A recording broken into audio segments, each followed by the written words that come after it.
Bueno, ahí está la consecuencia de los datos de la inflación. El Banco Central acaba de sacar una resolución por la cual determina que la tasa de interés es del 47%.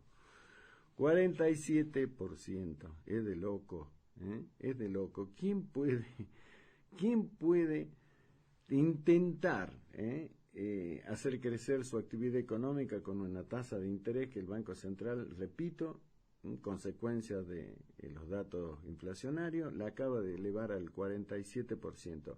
¿Alguien se animará a tomar crédito, ¿no?, con esta tasa? Se lo preguntamos directamente al economista, al doctor en economía, nuestro querido amigo, el doctor, repito, en economía, Julio Moreno. Está en línea, lo recibo como siempre con mucho gusto y le agradezco esa enorme predisposición que tiene con nosotros. Doctor Moreno, Julio, ¿cómo estás? Muy bien, muy buenas tardes, noches, como lo anunciaste hace un rato, te estuve escuchando, así que todo bien, Daniel, por suerte bien. Bueno, nos alegramos, ¿eh? Bueno, que yo estaba diciendo, ¿no? Recién se conoce, que seguramente dato que ya manejás, 47% dispuso el Banco Central la tasa de interés, consecuencia de los datos de la inflación. ¿Cómo estamos con ese tema, Julio? ¿Vamos camino a una hiperinflación? Mira, por de pronto te diría que no, para tranquilidad de todos nosotros. Sí a un proceso inflacionario importante, te diría que sí. O sea, si analizamos los números de enero, febrero y marzo, ya lo dijiste, estamos en una inflación creciente y eso no es bueno para cualquier economía, justamente con una inflación creciente. Y el mes que viene te diría un piso de 5,5 para empezar a hablar. Eso te daría una proyección entre un 70 y un 80% en base, si es que no se pueden controlar estos índices de inflación mensual. Y después el peligro es que si esto se escapa, ya estaríamos hablando de una inflación de 3 dígitos. Pero por de pronto te diría, así como están hoy las cosas, no creo que por lo menos en el corto plazo tengamos que pensar en una hiper, justamente porque hay muchas variables que se pueden estar manejando. Así que eso es un poco el panorama, Daniel, y después comentarte, lo acabas de decir, aumentó la tasa de interés, van a aumentar los sueldos en base a la devaluación y también va a aumentar la cotización del dólar oficial en base a la inflación. Estas son algunas de las recetas del Fondo Monetario Internacional que después del primer trimestre van a venir a hacerlo. O sea que cada cosa tiene una explicación, ya si querés lo podemos charlar. Por supuesto. ¿Por qué las tasas de interés están a eso? ¿Por qué los sueldos? Sí, señor. Esa es la idea, doctor Moreno, Julio, esa es la idea. Escucharte, que alguien nos dé por lo menos datos respecto de por qué estamos así, qué es lo que vamos a hacer. Así que te queremos escuchar atentamente, Julio. Bueno, Daniel, estamos así porque parece que el ministro y, bueno, obviamente todos los asesores no leyeron la página 2 del libro de macroeconomía, en donde dice que para evitar la inflación hay que emitir menos y hay que gastar solamente lo que se recauda. Más o menos para que tengamos una idea. Básico, de elemental. el planteo. Elemental, básico. Sí, el capítulo 1, página 2, para que tengamos una idea. Obviamente exagerando. Pero el planteo es que todos sabemos cómo se corta la inflación. El tema es que, y no le echo la culpa a este gobierno, sino le echo la culpa a estos últimos gobiernos de izquierda, de centro, de derecha, que no hicieron los ajustes necesarios. ¿Por qué? Porque era más fácil seguir como estábamos, con tal la preocupación de cada gobierno es volver a ganar o ganar las elecciones. Así que esa es un poco la realidad, por qué yo le echo la culpa también, creo que vos también coincidís perfectamente, de que la clase política es la culpable de todo este tema, al margen de que hay medidas para hacerlo, hay medidas para realizarlo. Así que por de pronto el planteo, la inflación, te diría que vamos a convivir, vamos a padecer la inflación, porque este es el impuesto más caro que pagan los pobres. Cada punto de inflación son más de 100.000 personas que bajan a la línea de pobreza. Así que eso es en definitiva, lo que podría decirte es que sí, la inflación va a seguir.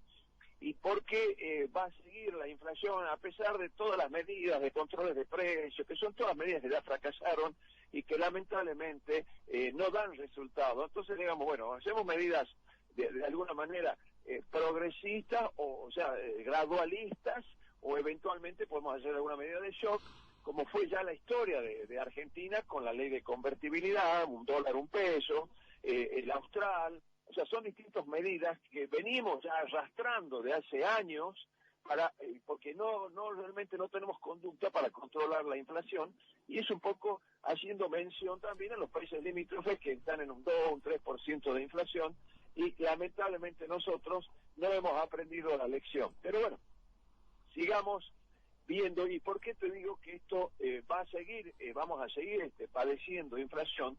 Justamente por estas tres, que me animo a decirte, estas tres cláusulas del Fondo Monetario. La tasa de interés justamente tiene que seguir la inflación. Claro. ¿Para qué? Para que el dinero argentino pase y se solidifique en pesos argentinos, y no ese dinero se vaya al dólar, que es lo que no tenemos. Y eso obviamente va a beneficiar a los especuladores y va a perjudicar a las pequeñas y medianas empresas que quieran eventualmente tener algún préstamo. Pero bueno, tiene que acompañar la tasa de interés. Otra de las medidas, los aumentos de sueldo también tendrían que acompañar a la inflación, y eso obviamente da la posibilidad de que el valor del salario no se pierda.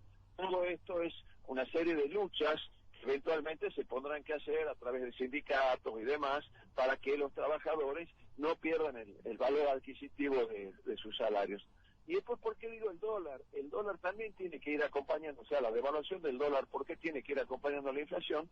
Para que nuestra producción no pierda competitividad en el mundo, ya que necesitamos muchísimo de exportaciones, que es la única fábrica de dólares que tenemos, y también para que no nos invadan productos importados que eventualmente perjudica a la producción nacional, o fundiendo empresas, quedando gente sin trabajo, etc. Así que te diría, estos tres puntos, que son los puntos, te diría, más que van a generar mayor inflación, son puntos que los vamos a tener durante todo este año, que haciendo caso a las mínimas recetas.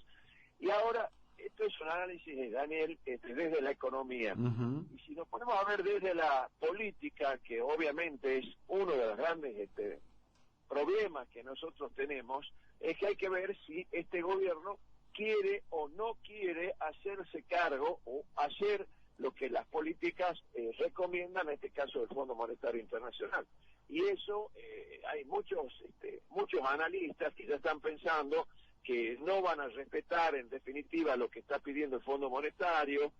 ¿Por qué? Porque les interesa ganar las elecciones, y sabemos que en un esquema con una inflación de un 60 o 70%, cualquier gobierno pierde las elecciones. Así que es lo que estabas comentando recién, que la división que hay dentro del oficialismo, oposición, y todos estos problemas es justamente porque no se han hecho y no se hacen bien los deberes, y bueno, cada uno trata de despegarse cuando ven que la cosa está mal, y bueno, esperemos que el presidente de alguna manera trate de solucionar lo más pronto posible, pero no lo veo en el corto plazo que baje muy significativamente la inflación. Daniel, no sé si fue necesario, amplio el planteo, y obviamente espero tu opinión. Sí, por supuesto, como siempre, Julio, muy clarito. Ahora, más allá, ¿no?, de todo esto, escuchamos por ahí la gente, digo, yo me pongo en la piel del ciudadano de a pie, aquel que no tiene la posibilidad, como yo, por ejemplo, de tener esta profesión, este laburo, pero el laburante de todos los días, el que la lucha, el que anda en la diaria, el empleo público, el empleo de comercio, el que maneja un taxi, un remis, y escucha por ahí opiniones de diferentes economistas, por lo general de la capital federal, que salen en los programas, y volvió a través de la mano de Milei, este tipo que ahora se ha convertido en el personaje político más mediático y que más atención requiere, y vuelve a hablar del tema de la dolarización. Nosotros ya tuvimos una economía dolarizada, o al menos es lo que creíamos, y este personaje vuelve a hablar de ese tema. ¿Es la dolarización, la pregunta de nuevo, que se empiezan a plantear un montón de gente? A mí me dijeron, che, si dolarizamos de nuevo y dejamos de joder. ¿Es la solución la dolarización, Julio?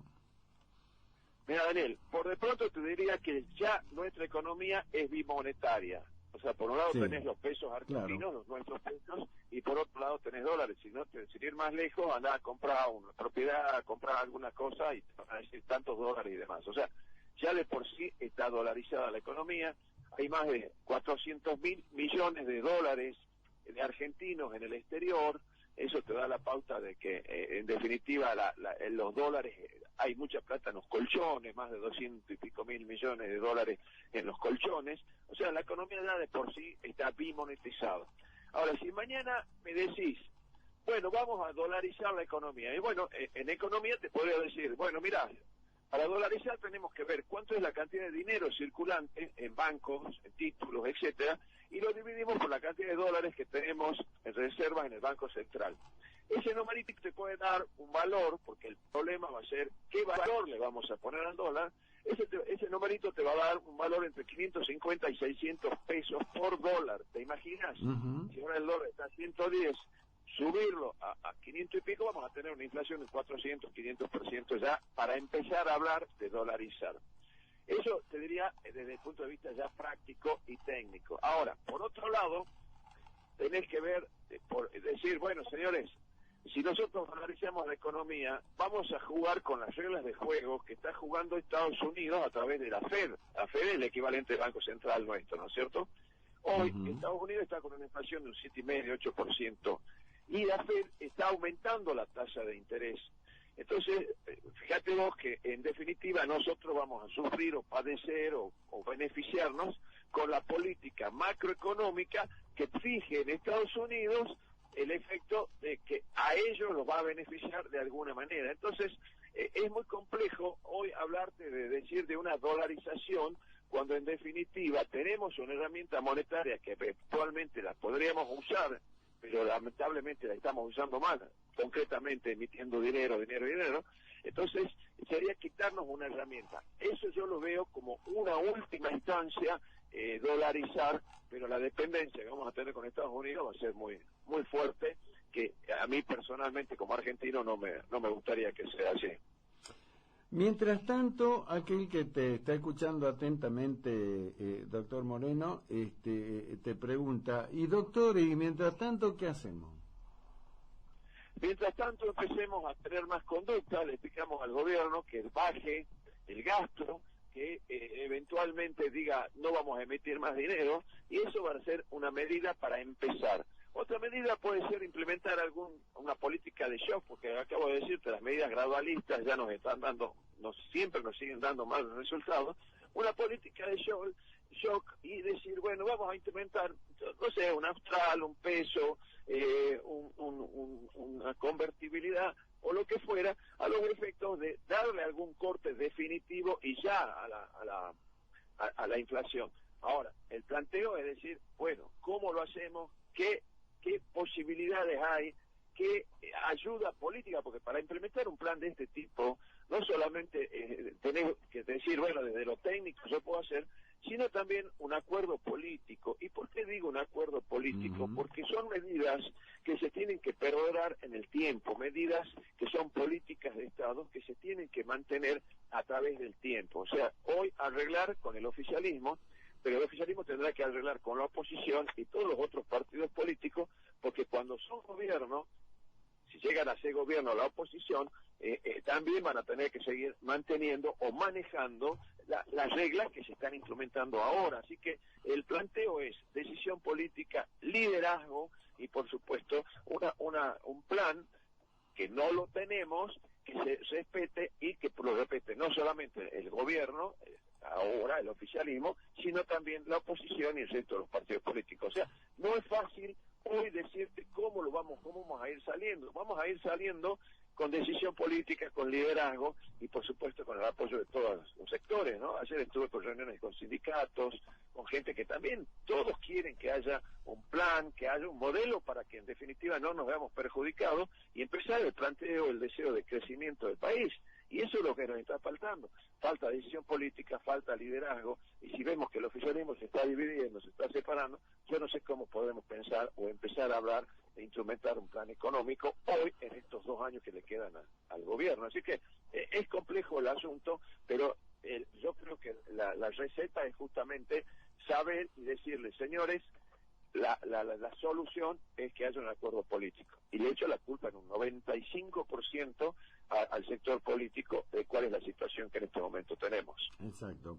Ahora, siempre se dijo que las consecuencias económicas, o mejor dicho, lo que pasa en la economía es consecuencia de lo que pasa con la política. Ahora, en la política vos acabas de describir muy bien, Julio, o sea, es una situación por demás compleja porque dentro del frente gobernante, bueno, sabemos lo que tenemos. Definitivamente, Cristina va por un lado y Alberto va por el otro. Hasta que no se zanje ese conflicto interno, y esto apelo al Julio Moreno, no doctor en economía, sino político, hasta que no se zanje eso, ¿vos crees que va a ser posible avanzar con esto que vos acabas de mencionar muy bien, de que hace falta un gran acuerdo, Julio? Mira, somos hijos del rigor. Fondo Monetario te diría que el acuerdo que hizo es para estos 2 años, que claro, el Fondo Monetario nos está prestando la plata que nosotros le debemos. no es que estamos utilizando otra plata para otras cosas. Y ellos apuntan a que el nuevo gobierno, sea del signo político que sea, ya sentarse y empezar a hablar en definitiva de un muy buen plan económico y por supuesto que se respeten las recetas o malas recetas o como sea del Fondo Monetario.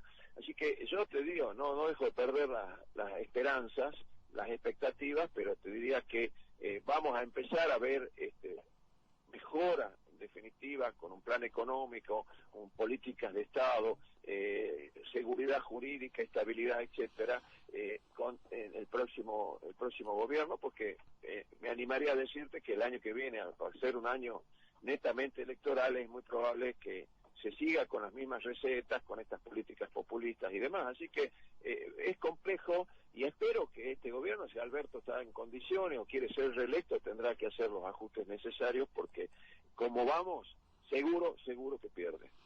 Como se dice en la calle habitualmente, como decíamos nosotros cuando éramos chicos, ¿tendrá uña de guitarrero, Julio? ¿Le ves uña de guitarrero, Alberto, como para hacer eso que vos acabas de describir como lo que verdaderamente hay que hacer? Mira, más que ver alma de guitarrero, yo espero que me sorprenda con medidas económicas que pueda hacer. Según ellos hablan de la interna, de que no pueden hacer tal cosa, no pueden hacer tal otra. Bueno, espero que nos sorprenda a todos, no solamente a mí, a vos, que nos sorprenda a todos con nuevas medidas para empezar a iniciar un plan económico, para bajar de alguna manera la inflación, pero para eso se necesita liderazgo y por supuesto muchas cosas que quizás en este momento le deben estar faltando a nuestro presidente. Uh-huh. Vos sabés que me preguntaba un amigo ayer, y me decía, sí, mientras nosotros nos debatimos cada uno en sus problemas, ¿no? El Estado Nacional, Julio, aún nosotros acá estamos charlando a esta hora, 6 minutos después de las 8 de la noche, la Casa de la Moneda o donde sea que se impriman, yo creo que no se hacen en Brasil, ¿está emitiendo billete? Está emitiendo, no como lo hacía antes, para que tengamos una idea. Las elecciones anteriores, el plan Platita, exacto, ¿te acordás? Sí, claro. El plan Platita se emitió 1,2 billones de pesos, para que tengas una idea. Billones con B larga, billones con B larga. Billones.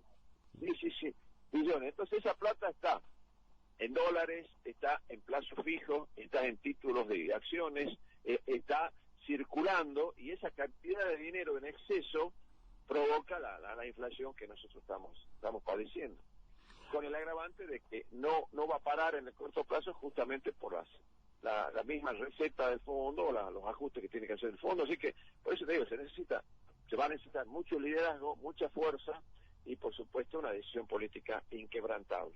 Exacto. Lo último, doctor Julio Moreno, como siempre agradeciéndote, ¿esto puede traer consecuencias sociales?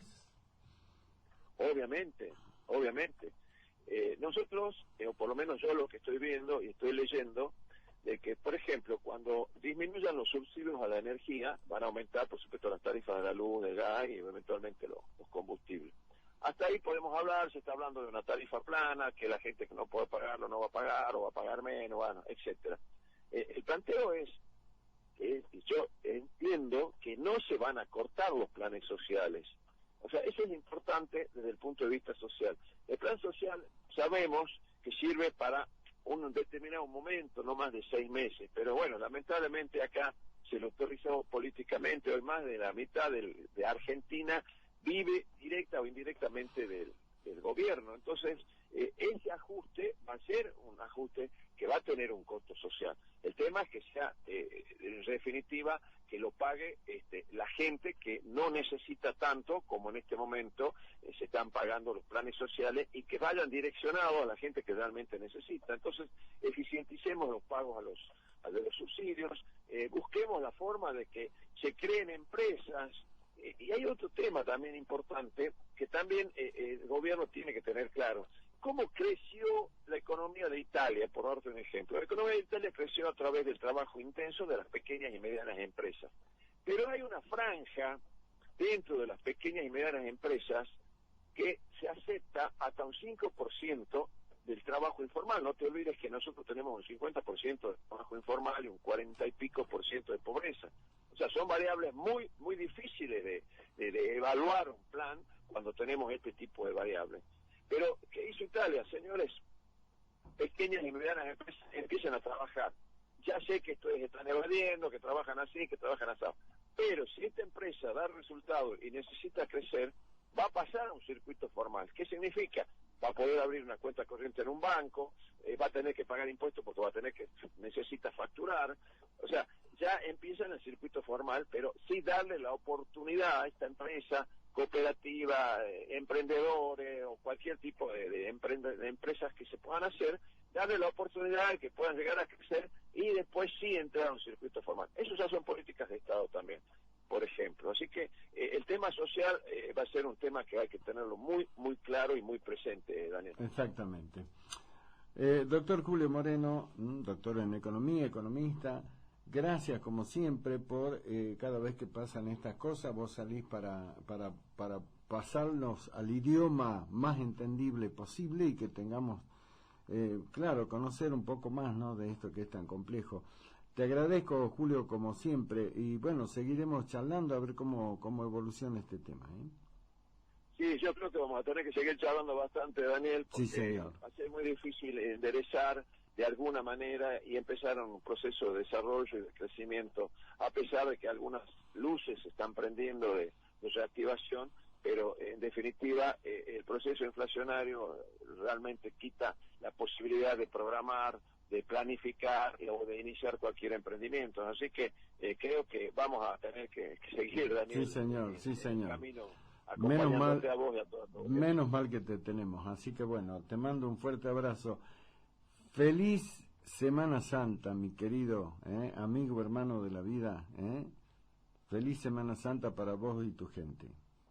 Igualmente, Daniel, felices Pascua y bendiciones para vos, tu equipo y por supuesto a toda tu audiencia. Fuerte abrazo.